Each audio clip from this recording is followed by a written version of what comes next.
Ma bature win some patron so tania. Ajeji atwanda. Ma bature win some patron ma bazi. Ajeji atwanda. Ma bature win some patron mana yele. Ajeji atwanda ni.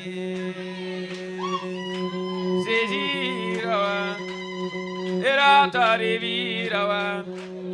Pila tori virawa, soda kwa bagana ba tori virabia. Kete ya rorunda ya, sezi ya libro santonga kumbaku. Pamalarima, sekele ya zano, gomne bante mare, sekele ya zano, gomne kumti bude, sekele ya zano. Batono wena ma wele gaturi, bamtunum tanayodo. Susaba zedi aganowe, zedi tunum tanayodo. Substitute zedi konkenga bagari, la vie mi anogo. Substitute zedi konde juri, la vie mi anogo. Substitute zedi konkodo na te kuguri kato, la vie mi anodunikaya. Mamsa banga seji te kam san yo kom naga ya sukula manda adiam tu la mamsa gem gawa seji kuda mama tangam nekale mamsa be so ta ju kende ya akuda mama tangam levengaloe mamsa be basuka ada seji sabra me fama Yesu sabra seji sabra mamsa bre mamni sampani La bam sa paso sabali wugusukai arwenam kanga tunum tanayodo Ajeri sambe yam tori apena maria bebalam kabaya sikira malam kabaya tenkanda malam kabaya sunturum titalam kabaya sombudo baralam kabaya senyigodo soralam kabakonton sami Jésus tout nous t'allons donner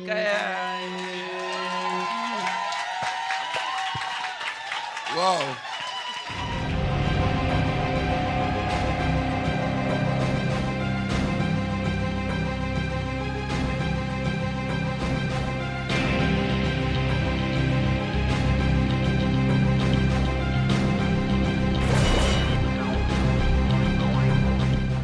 Donc Dieu dit pour pouvoir résister à ce démon fort qui amène beaucoup de gens à chuter, il faut que l'enfant de Dieu se revête du manteau de l'humilité.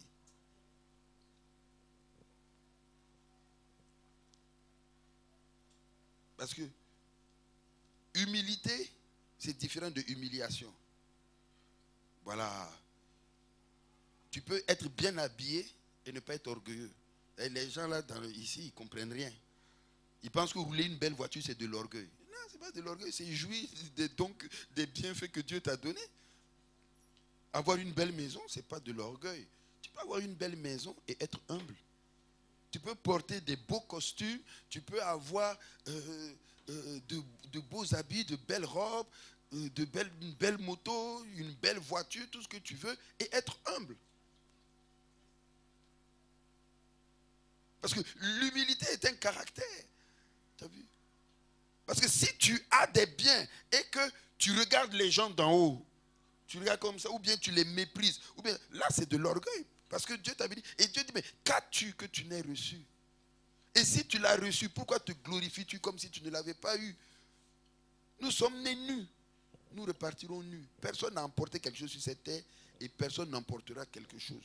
Ça encore, quand tu réfléchis à ça, ça doit t'amener à être humble, à respecter ton frère, à respecter autrui, à ne mépriser personne, à voir les autres comme étant au-dessus de toi,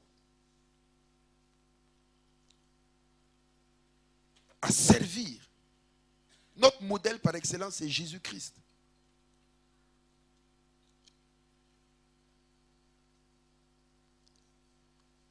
Nous devons apprendre. Amen.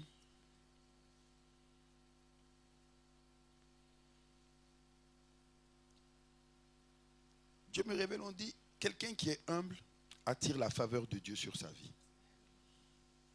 Quelqu'un qui est humble, les portes de Dieu s'ouvrent pour lui très facilement. Quelqu'un qui est humble, c'est-à-dire, il ne souffrira pas pour obtenir des choses. La faveur de Dieu, la grâce de Dieu l'accompagne. C'est-à-dire, même quand les gens... Regardez bien, quand vous parlez avec quelqu'un qui est humble, c'est-à-dire, vous-même vous êtes gêné. C'est pourquoi les Japonais là, vous les voyez comme ça, mais ils sont trop forts. Mais ce sont des gens, quand vous saluez un Japonais, il est là, non, mais lui-même il se baisse. Même les gars, regardez leur salut. Ça y est, dans leur jeu, eux ils ne peuvent pas saluer quelqu'un droit comme ça. Ça sont les francophones, les Français. Quand ils saluent droit. Entre eux, quand ils se saluent, toujours, ils se courbent. Les Japonais, il faut les voir, ils se courbent. Quand ils vous serrent la main, ils se courbent. Parce qu'ils te disent, ils te prennent même pour grand. Alors que eux là, il n'y a pas plus intelligent que Japonais. Il n'y a pas plus guerrier que Japonais. À eux seuls là, ils ont fait trembler l'Amérique. S'ils n'avaient pas envoyé les bombes sur Hiroshima et Nagasaki, eux là, ils ont cœur. Quand ils ont vu, on les a matés, ils ont dit, bon ok, nous on ne fait plus guerre. On va aller maintenant dans la technologie. Technologie, tout ce que vous recevez là, les iPads, les téléphones, tout ça, chez eux là c'est vieux. Quand vous recevez le dernier iPhone là, vous dites, oh j'ai eu le dernier Apple 6, tout ça, c'est venu là. Chez eux là, c'est démodé déjà. 2 ans, c'est-à-dire ils sont en avance de nous en technologie, de 2 ans.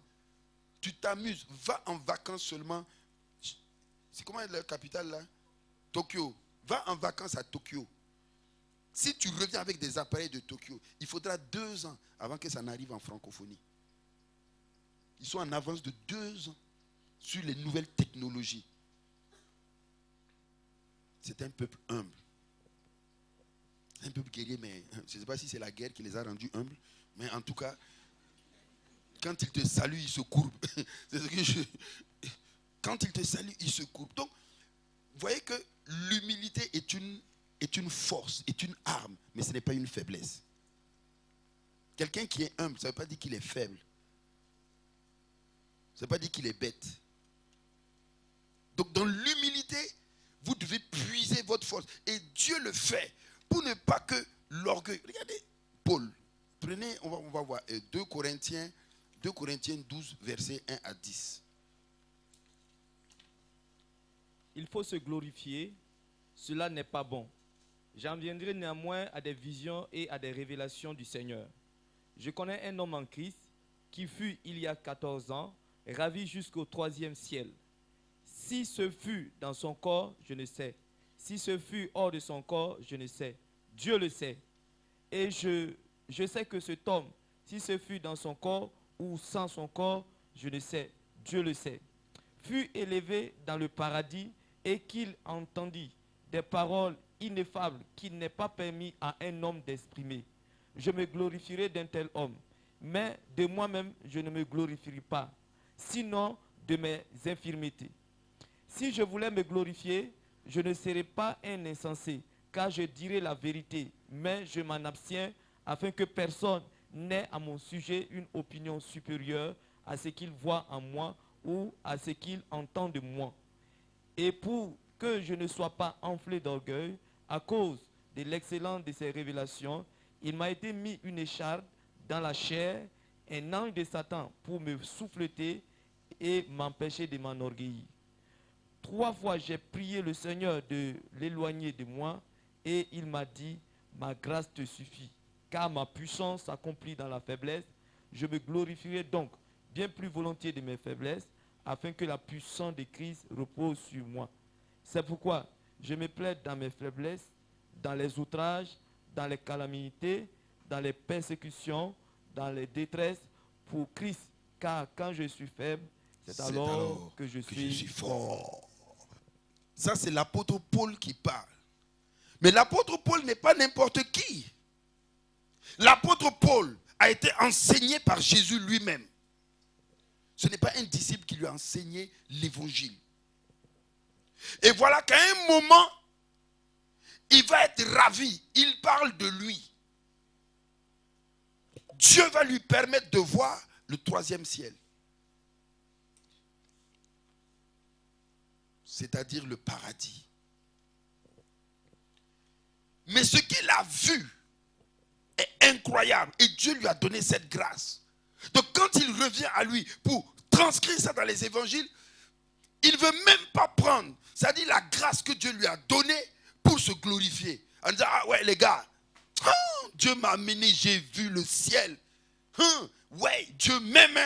Voilà. Il dit, moi je ne sais, il dit, je ne sais même pas. Est-ce que c'est qui? Mais vraiment, si une telle personne avait eu l'occasion d'aller là-bas, vraiment, elle pourrait se glorifier. Mais moi, je ne veux même pas me glorifier de ça parce que je ne veux même pas que ce soit une occasion pour que les autres me prennent supérieur, m'élèvent en disant, frère Paul, Dieu t'a envoyé. Oh, tu as vu le paradis. Et les autres vont l'adorer. Pour éviter ça même, il ne veut même pas que la grâce que Dieu lui a accordée devienne pour lui une occasion de chute. C'est ce qu'il est en train d'expliquer. Et il dit, je préfère encore de loin mes infirmités qu'on me voit. C'est pourquoi, regardez bien, quand quelqu'un prêche, regardez sa façon de prêcher. Si la personne prêche et qu'il commence à parler de lui, de ses habits, de ce qu'il possède, de quoi, c'est pas bon, c'est un orgueilleux. C'est pas bon. Mais s'il vous donne des exemples où lui-même il se prend en ridicule, où lui-même il vous montre ses fautes, ses péchés, ses transgressions, tout ce qu'il va, il a compris. Je préfère, non, moi je préfère quoi? Oh non, j'ai prié, tant de gars sont guéris, j'ai fait ceci, autant de temps, ça je préfère laisser d'autres témoigner. Mais moi-même je préfère vous parler de mes manquements, de mes erreurs, de mes faiblesses. C'est là que j'ai appris ça, par Paul. On reconnaît quelqu'un d'humble par rapport à cela. Il dit ensuite, j'avais une écharpe. J'ai prié le Seigneur pour me l'enlever. Vous savez, quand vous êtes un homme de Dieu et que Dieu vous utilise puissamment, arrivé à des moments où vous commencez à penser que vous êtes un surhomme, que vous êtes le camarade même de Dieu, que Dieu n'aime pas les autres, il vous aime vous spécialement. Écoutez, Paul là, il a écrit plus de la moitié du Nouveau Testament. Quand lui-même il parle, il dit à ses disciples, il dit, vous là, regardez, moi-même là, je parle en langue plus que vous tous. Il affirme ça. Parce que le parler en langue lui donnait la capacité de rentrer dans les révélations, de rentrer dans les mystères de Dieu. C'est parce qu'il pouvait rentrer dans les mystères de Dieu qu'il a écrit plus de révélations sur le royaume que tous les autres. Parce que le Saint-Esprit l'utilisait. Il dit que tout ce qui a été écrit, c'est poussé par l'écrit, par l'Esprit que les hommes ont écrit de la part de Dieu. Donc, quelle relation Paul devait avoir avec l'Esprit pour pouvoir avoir écrit plus de la moitié? C'est qu'il devait beaucoup être en esprit, ce type-là. C'est pourquoi il pouvait dire aux autres, de vous tous là, moi je parle en langue plus que vous. Parce que ce que je suis en train de gratter sur papier, vous ne pouvez pas. Pourtant, nous sommes tous appelés à entrer dans le secret de Dieu. Maintenant, Paul, quand il fait ça, mouchoir, il dit, va, mettre sur le malade guérit. Paul ressuscite, il prêche, quelqu'un tombe. L'onction est avec Paul.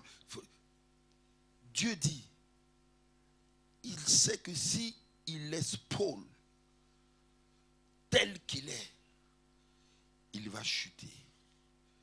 Alors, je vais mettre un handicap dans sa chair pour qu'il ne soit pas orgueilleux. Vous comprenez?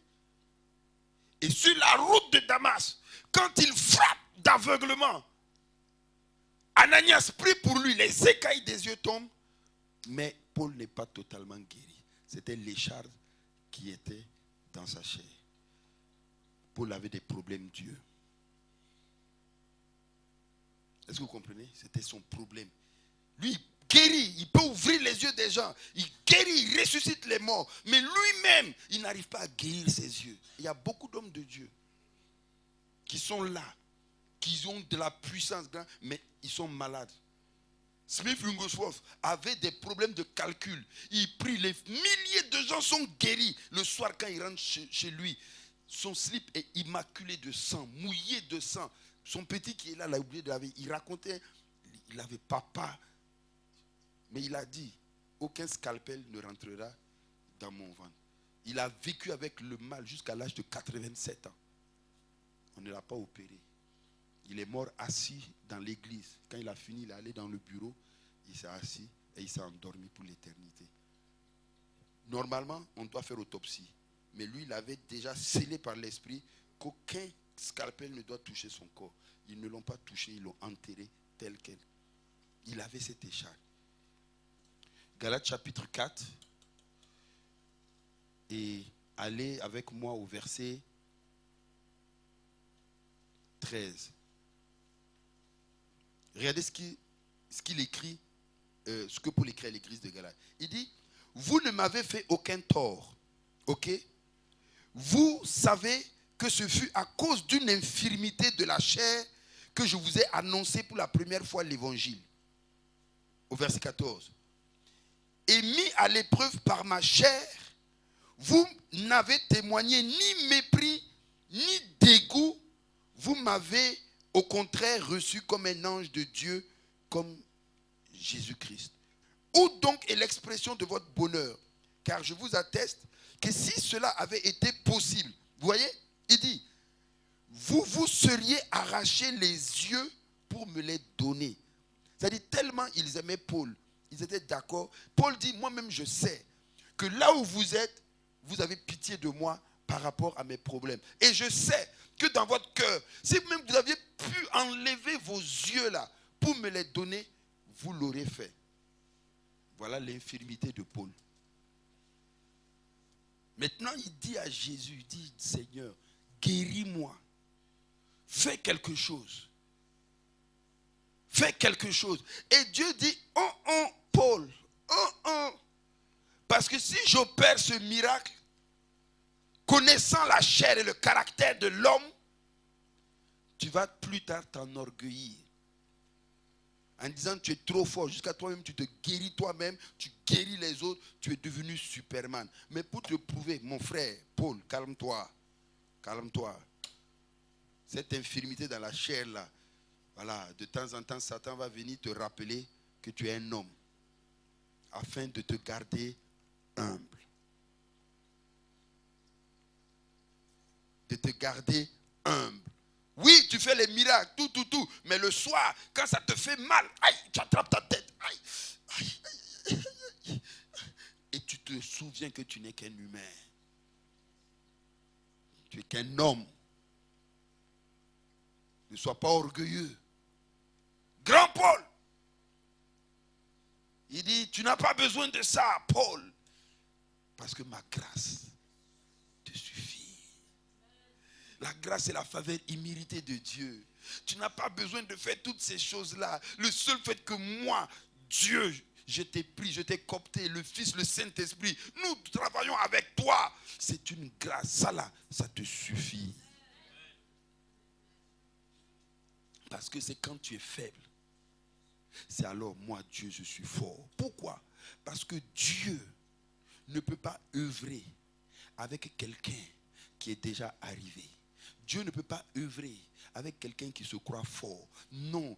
Parce qu'on ne saura pas que c'est Dieu. Si tu es trop intelligent, Dieu te laisse.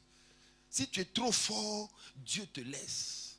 Il ne peut pas, parce que sinon tu vas prendre la gloire. C'est pourquoi chaque fois que Dieu veut agir, il faut qu'il prouve au monde que la personne par elle-même ne pouvait rien faire, mais que c'est lui, Dieu, qui est derrière cette personne qui peut faire la chose. C'est pourquoi, écoutez-moi, quand il prend Gédéon, il dit quoi à Gédéon? Gédéon, vous êtes trop nombreux, parce que si vous allez à 1500, ils ne comprendront pas. Ils vont penser, non, non, non, je vais vous envoyer à 300, 300, 300, parce que 300 là, c'est ça qui va faire que les gens sauront que c'est moi Dieu qui est à l'œuvre. Il prend une femme, Déborah, il dit non, va devant. Dieu ne peut pas se faire voler la gloire sur ce qui se passe. C'est pourquoi la gloire de Dieu là, on ne doit pas la toucher. Ça aussi c'est le sacré de Dieu. C'est pourquoi chaque fois même que quelque chose se passe de glorieux dans ta vie, rends gloire à Dieu. Renvoie la gloire à Dieu. Renvoie l'honneur à Jésus. Dis non, si les gens t'acclament, non, pas moi, pas moi. Là même, c'est là où tu dois te coucher et tu dois dire, à Dieu soit la gloire. À lui soit la gloire, à lui soit la gloire, à lui soit l'honneur, à lui soit l'élévation, à lui seul. Je ne veux pas voler quelque chose que je ne mérite pas. C'est pour ça qu'il nous traite comme des vases de terre dans lesquels il met sa gloire. Sinon, écoutez-moi, bien-aimés, Dieu aurait pu nous créer différemment. Pourquoi il a pris de la terre? Ce qu'on foule aux pieds, de la poussière, c'était pour faire éclater sa gloire. Parce que, oh là là, imaginez, vous pensez que Dieu n'aurait pas pu prendre du diamant pour nous créer? Vous pensez que Dieu n'aurait pas pu prendre de l'or, façonner de l'or, souffler dans de l'or, et nous allons être des êtres vivants, tout en or? Et il connaissait notre cœur. Déjà, on est en terre, regarde comment on est orgueilleux. Si on était en or, si on était en diamant, ça allait être comment? Si Dieu nous avait créé en diamant, comment est-ce qu'on est déjà en terre là? Regardez comment on est orgueilleux. On est simplement fait de poussière. Mais regardez, ton wukumenga, c'est pas possible. Donc imaginez un peu. Si on avait été fait en or. Si vous les filles, vous êtes là, il faut les regarder. Chacune est là belle, chacune est là. Vous êtes en terre, mais vous êtes là, des pots de terre bien façonnés. Et si vous aviez été en or ou en diamant, on n'allait pas respirer d'air. Ouais. Amen. Ouais, mais les filles, c'est comme ça. Tu ne m'as pas regardé. Toi, comme ça, là, tu veux sortir avec moi. Toi, tu es en terre poussière. Viens, on va te marier, tu vas t'être libéré. Ouais. Alléluia. Les jeunes gars viennent draguer les soeurs, tout ça. Dis, toi, tu veux me marier, tu t'es regardé, regardez-le. Lui aussi, tu as quoi? Non. Heureusement que Dieu nous a fait en terre. J'imagine, si nous avait fait en or, il savait que le caractère de l'homme là allait être compliqué. Donc il dit, on va leur faire du plus simple. Mais maintenant, moi, Dieu, dedans, dans le truc le plus simple, je vais faire descendre ma gloire. C'est pourquoi sur la terre, quand il a fait descendre sa gloire, Adam était glorieux, il ressemblait à Dieu. Parce que la gloire de Dieu retrouvait cette terre. Quand il a péché, que ça s'est séparé, l'homme est devenu poussière. Mais il dit, je vais réparer cette erreur que l'homme a faite. Et par Christ, il répare cette erreur et le Saint-Esprit descendant dans l'homme redonne la gloire. C'est pourquoi vous êtes là. Quand on vous regarde, vous brillez. Vous ne vous voyez pas briller, mais les mystiques vous voient briller. Les sorciers vous voient briller. Les rosicruciens vous voient briller. Les marabouts vous voient briller. Dans le spirituel, il y a des fois, prie. Sois dans la paix, dans le jeûne. Quand tu es dans la présence de Dieu, sors, il va faire une photo. Je veux dire la photo, c'est-à-dire quand tu vas te regarder, tu vas te dire, est-ce que c'est moi? Parce qu'il y a une netteté, il y a une clarté. On sent la vie de Dieu en toi. Ah, je te dis, à Kika.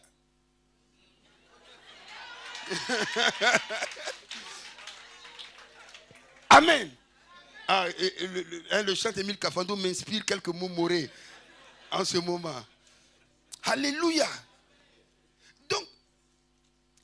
Donc vous voyez, Dieu dit à Paul, laisse mon fils, ne t'inquiète pas, ma grâce te suffit, car ma puissance s'accomplit où? Dans la faiblesse.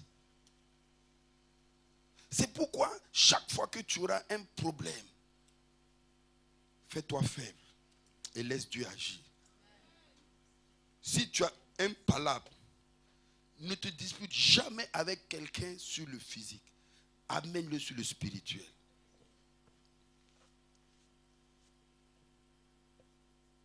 Parce que ton Dieu est l'Éternel des armées. Le combat, il a dit, le combat de David ne s'est pas passé sur le plan physique. Ça s'est passé sur le plan spirituel. Parce que si David voulait affronter Goliath sur le physique, il aurait perdu. Parce que David était petit, il était jeune, il était faible. Goliath, par contre, était grand, était plus fort que lui. Mais de sa petitesse-là, la force de Dieu en David permettait à David de lutter contre l'ours, de lutter contre le lion. Écoutez, la puissance de Dieu sur un homme, vous ne pouvez même pas imaginer ce que ça veut. Regardez Samson. Samson pouvait déchirer un lion. C'est-à-dire il attrape la gueule du lion de ses deux mains, puis il fait parr, il déchire le lion. Pourtant, Samson n'avait pas la taille de Goliath. Hein. Les gens le décrivent souvent avec... Non, il avait des tresses seulement, c'était un rasta. Mais il avait sept tresses. C'était un rasta. Mais ce n'était pas un rasta fou, un rasta poué, c'était un rasta love. Est-ce que vous comprenez? Il déchire, la Bible dit il déchire. Dès que l'onction de Dieu le saisit, il déchire. La puissance de Dieu sur un homme faible, incapable, peut l'amener à faire des choses extraordinaires. Petit. Donc, sur le plan spirituel, je vous dis, parce que tout le temps, les gens vous diront, voilà, c'est parce que tu ne peux pas te battre. Tu es là, tu veux. Je dis, non, moi, tu sais, c'est pas moi, c'est mon Jésus qui va faire. Quand tu dis ça, la personne dit, mais ton Jésus, même ton Jésus ne pourra rien faire pour toi. Tu es qui? Avec moi, tu me connais. Parce que lui, il s'appuie sur ses fétiches. Il s'appuie sur ses trucs. Frère, quand il est rentré dans ça, là, c'est fini. Ah bon? Toi, tu comptes sur ton fétiche, je compte sur mon Jésus. On va voir qui va gagner.